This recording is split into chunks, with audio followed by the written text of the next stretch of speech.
Hola comunidad del ciclo digital, el CRIC es todos los días. Bueno, hoy tenemos a alguien que ya ha colaborado con uno de nuestros ciclos y que es una amiga de la casa, por tanto, además de ser una especialista, ya la voy a presentar. Y la segunda tiene que ver con la oportunidad de acercarnos al conocimiento desde alguna distancia que nos separa, simplemente geográfica, pero que van a ver lo cercano y lo oportuno que es ese contenido. Empiezo por presentar a quien dije que es una amiga de la casa. Me refiero a Paula Vogliazzo, Business Owner de Scale Up. Hola Paula, bienvenida. ¿Qué tal, Juan? ¿Cómo estás? Bueno, muchas gracias por la invitación y un gusto estar acá nuevamente. And now we are going to switch into English because we have a very special speaker guest today. Her name is Amy Quesenberry. She is a training and development professional with more than 20 years of experience, especially in the BPO and call center industry. I had the pleasure for many years of working close to her. And now I'm very happy to be reconnecting with her again. And this is great because when you ask Amy, she likes to be introduced as a true connector of people. So now we're going to chat a little bit with her and understand why that special description of her work. Very welcome, Amy, to this conversation. And if you are so kind to tell us a little bit more about yourself. Thank you so much for having me today, Paula. It's such an honor to be a part of the conference. So a little bit about my work. I created a Start with Compassion framework, which we're going to talk about later. But before that, as you mentioned, I had several years in the BPO world, primarily as a human resource expert. And my focus was always on the employee and the client experience. And what I was able to identify is that when we treat our employees well, right? Guess what happens? They treat our clients, customers well. We don't have to overthink it. It's a really simple equation. 1 + 1 really does equal 2, right? And so I built this Start with Compassion framework that really digs into how you can show up as a more compassionate colleague, a more compassionate leader, a more compassionate human being. That's it. And now I'm a motivational speaker and I speak like this on stages all over the world and trying to help people show up as their best. Thank you. And this is so interesting, Amy, because you are in a very special industry that is always measuring by metrics and technology, everything. And you're talking about compassion. So the first question would be, why don't you tell us a little bit more about the compassion framework and how or why is it important to be looking at this? So the Start with Compassion framework, I created this in early 2022. And then I've spent the next couple of years refining it. And so compassion is an acronym. So I'm going to walk through these briefly. C is connected, understanding that we are all connected to each other, whether we realize it or not. Think about the people in your circles, whether it's a work circle, a family circle, a friend circle. When one of us is struggling, when somebody on your team is having a difficult time, we can all feel that struggle, whether we realize it or not, right? We're all connected to each other. O is for open-minded, understanding that your path, Paula, looks different than my path, and that's okay. It's actually pretty cool, right? M is for moments. We can make a conscious decision of how we show up at any moment. And the thing is that how you show up matters. And there have been moments in your life, everybody's life, I guarantee, where how they showed up changed the trajectory of their life. And as people leaders, this is central. Moments is a big deal in a workplace environment. P is for patience and perspective. How patient are we being with ourselves? How patient are we being with the people around us? The struggle that people are going through. Sometimes just walking on the planet is difficult, right? Life can be difficult. Having a more patient perspective can help us show up with a more compassionate mindset, change and open our perspective. A is for awareness and acceptance. Be aware of what's going on inside you. If somebody's frustrating you, why is that frustrating? Probably has less to do with them and more to do with you, right? And be aware of what's happening around you. and then get in tune with it. And this helps us with our acceptance. I like to say the P and the A, patient's perspective, awareness, acceptance, these are cousins and they work together beautifully. Our acceptance can help us with our patience, right? The first S, it's the single most critical component of the framework. It's called silence the judger. How many times on any given day do you find yourself judging yourself, or do you find yourself judging other people? Sometimes we have judgment for somebody else. We don't even know their story. We don't know anything about them, but we see them across the street. We see them across the planet, whatever it may be. We create a narrative that has nothing to do with them. It's a story we made up ourselves. Well, what have we done? That connection that we talked about in the sea, we just severed it with that judgment, right? So whether we're judging ourselves or judge other people, I say, if you find you're judging, just turn the volume down a little bit, right? Those connections will really blossom if we just turn the volume down on that judgment. So here's the beauty of the Start with Compassion framework right here. You're connected. You have an open mind. There's a moment. You can make a difference in this moment. You're patient. You've got your perspective. It's a compassionate perspective. You're aware of what's going on and you've accepted the reality of the situation. You silence the judger and you realize you can make a difference. Maybe it's a project that you're working on that you can make a difference in. Maybe it's an employee that works for you. Maybe it's a family member. Maybe it's in your own life, but you realize you can make a difference. You start to get stimulated with this thought, this difference, this thing that you can make a difference in. This stimulation leads us to becoming more interested in doing this. This interest gets us invested. Invested is I'm planning. I'm starting to really think about how I can do this thing. That turns to intentional. Intentionality is your motor. It's what makes things happen and propels us forward. So then you do whatever it is that you're going to do. And the thing is that when we do a good deed, it's called a helper's high.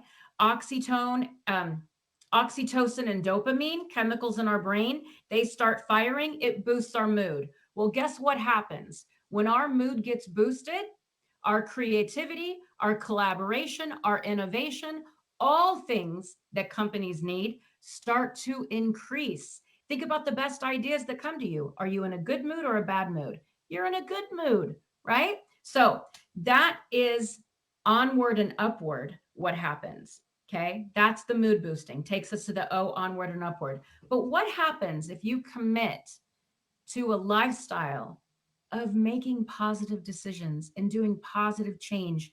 It's a ripple effect for yourself and the people in your circles.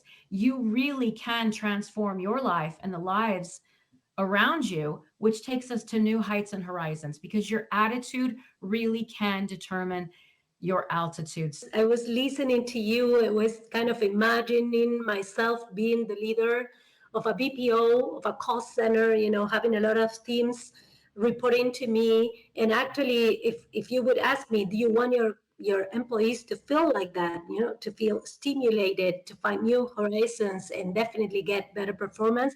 I would say absolutely yes. But then it comes the question of how do I really, implement this framework, and how do I start with it, and how do I make an intervention, right? Strategic intervention in my team of top players, or in my group, operational group, that really generates this outcome that you're showing. Honestly, it starts with awareness. Middle of the framework, that A, being aware of how we're showing up. When I'm going into a meeting, when my leadership team is going into meetings, how do we look? Are we angry? Are we frustrated? Are we blocked? Are we shut down? Are we open? Is our face light? Right? Stresses, frustrations from the previous meeting, are we bringing those into our current meeting? Are we open to new ideas? Or are we saying, no, we've done that before? No, we've done that before. Because if we want innovation, we've got to have open eyes, which means we need to have open ears as well. Are we listening more than we are talking as leaders? So awareness is the first step. And then we can start to put, okay, am I judging? Oh, silence the judger. How open is my mind right now? It's not. Okay, I need to open it. And within this framework, we have tools that can actually help people do this. I'm actually working on a book right now. It'll be hopefully ready later on this year. That'll have more That's specific. good. But there's tools that you can use within the framework to answer your question to help you show up, whatever your areas may be. Some people are like, I always feel connected to people, but I really struggle with having an open mind. Okay, well, let's focus on that then, right? So it just depends on what the area of pain point is. Yeah, so you're making a good point, because on the BPO call center environment, we're always asking our team members to connect with the client and make sure they deliver a wow experience. But the question to our leaders will be, are you connecting to the representative, in the same way? Are they feeling that their work experience within your organization is actually letting them be human in a better sense, right? Having the experience that I had in the BPO industry, I was able to travel all over the world and work with teams, sit side by side with them, cord in with them, and listen to the challenges, meet with their leaders. And one of the biggest frustrations is that team leaders are constantly having to choose, do I put out a fire with a client, or do I go help an employee that's on the floor taking a phone call? Because right now I need to be in both places. And what do I do? All right. And this is where connectivity comes in. Because if we can get in front of this, and what I mean by that is, how connected are our processes? Do we have a current knowledge base? This is one of the biggest frustrations, is you have people on the phone, okay? They're taking care of your clients, customers, and they want to help. They want to make a difference, and they want to do it as quickly as possible. Okay. But that means we need to have the information at the fingertips of our employees. This is the line of connectivity, which means, are our leaders connected with the client? Is the client connecting back with our leaders? Are our leaders sharing information, whether it's daily 30-minute meetings? Okay. Do we have a team leader that's going up and down the aisles? Some of the healthiest environments that I saw, they had these really cool processes where everybody had 3 flags on their desk, a red, a yellow, and a green. Okay. Or pieces of paper or something. And that team leader going up and down, it's a red. That's my priority. Yellow mean I've got somebody, they're angry, they're frustrated, whatever is going on here. This is my priority. I've got yellow, which is, okay, I need to get to them, but it's not end of the world urgent. And then green, I've got a question. Whenever you have a minute, please come by, right? This type of environment helps with the connectivity, where that employee is still able to support, and that people leader is able to manage their time effectively, looking in their section. It's stuff like that that we can do. Again, the knowledge base. I can't stress this enough. Having current, accurate knowledge bases at the fingertips. So these are a couple of easy connectivities that's relevant in the BPO world. Thinking about the BPO world and how this compassion framework, or some of the interesting concepts that you were sharing, can be deployed. I would just talk a little bit about this big transformations that we are seeing in the arena, right? We're seeing artificial intelligence, robotics, standardization, machines doing human work, as we hear over and over again. We are becoming a lot more tech savvy as leaders in the BPO industry. But now you come and talk about compassion, and you bring all these concepts. Is this kind of a compensation? Is this kind of if you want to become more technical, then you also have to humanize the way you work with people, and the interactions that will remain a lot more important between a client and a representative in the call center? The thing is that we always want to find our balance, right? Whatever it is. Oftentimes the pendulum swings this way and then it swings this way, but finding our balance is really important. And so when we think about the infusion of technology, technology can be so incredibly powerful and beneficial, but how is it being used, right? How is this technology being used? How current is it? How relevant is it? Is it really helping? How we are, and I'm not questioning AI. I'm asking the question, is AI, the way we are using it and implementing it, is it truly bringing humanity back into the workplace? Asking that question. And if it's not, okay, without judgment, right? We're going to silence the judger. What can we do about it? And so this is understanding from the employee's perspective, what is their experience with the AI? Going back to the connection, okay? Do we understand the impact on the employees with the infusion of the technology? How is this helping? How is this hurting? How can we make it better? Okay. And it's all about a conversation. And this is human to human. Hey, some of the best leaders that I've seen, one of the leaders I'm working with currently, he has a fantastic process. He can't do it every day of the week, but 2 to 3 times a week, he goes into the office 15 to 20 minutes early. And each time he takes a different path to his office. And he stops and 5 or 6 people along the way, he just says, hey, how's everything going? Oh my gosh, do you know how much this means to his employees? He is our number one leader because he does this. And what he's doing when he does this, he's showing them that they matter. And this is what AI doesn't do. AI doesn't show us that we matter, okay? But the way leaders can show up this is why the balance is important. We can't just infuse technology and walk away.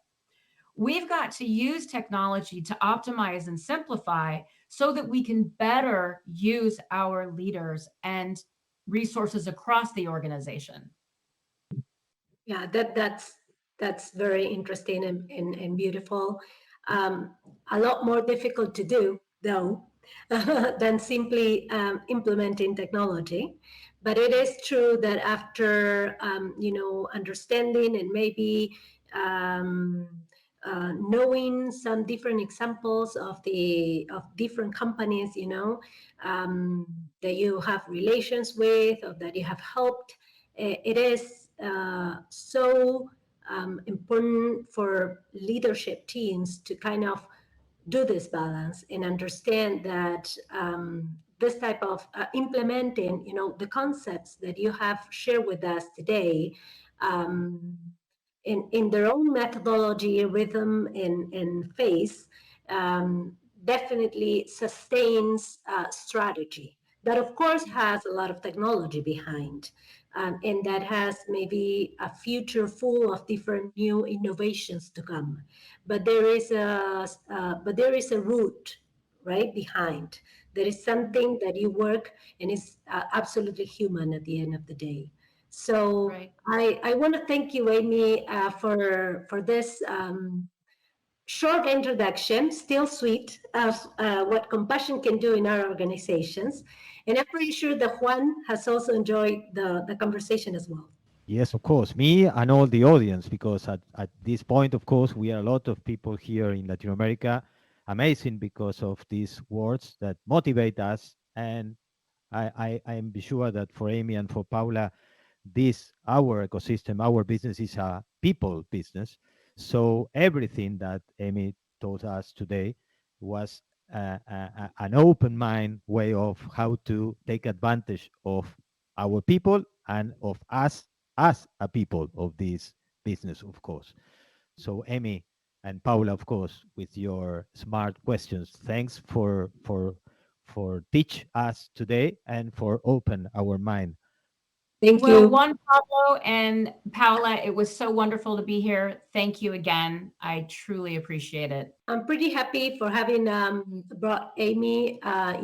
We usually share some of the same concerns, and I always love talking to her. She's so clear when she explains how to onboard this type of things inside an organization, that I'm absolutely sure that the audience will love the conference. Thanks, you both.